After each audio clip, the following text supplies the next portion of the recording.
All right, there's a lot at stake for many different sectors in our country. Steel, aluminum, also the auto sector, of course, being hard hit by President Trump's really feels like incessant attacks. Let's bring in Flavio Volpe. He's the president of the Automotive Parts Manufacturers Association and is part of the Prime Minister's Council on trying to navigate Canada-U.S. relations. Flavio, good to see you on this Monday. Thanks for your time.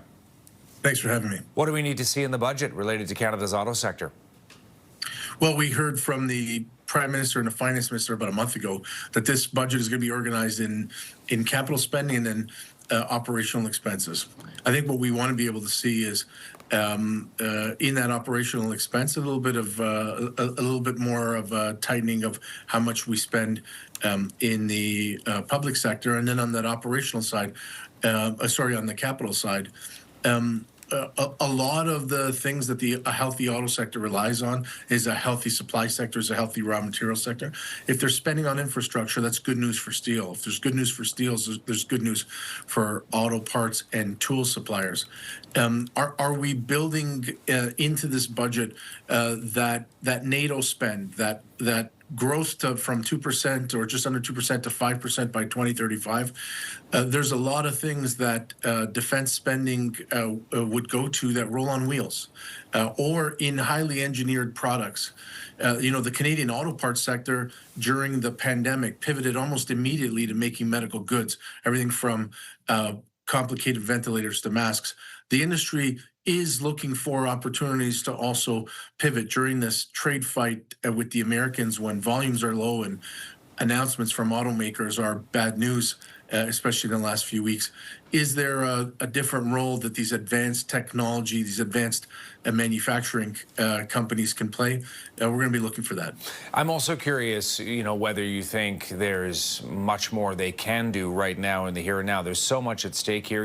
There's sort of a Supreme Court decision coming up after arguments this week. I mean, there's a lot of unknowns here in this ongoing trade war against Canada. Your take on what you think we might be able to do here to try and mitigate the damage with the budget and beyond?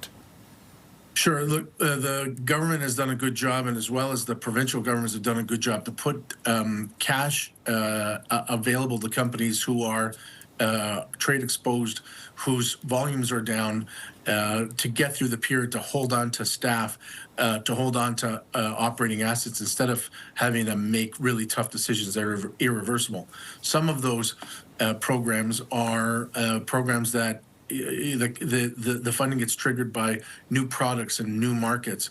The reality is the pressure is today, if General Motors volume is down 25%, if Nissan volumes are down 25%, and you're not getting those orders, you need working capital. So kind of flexibility in how we partner together.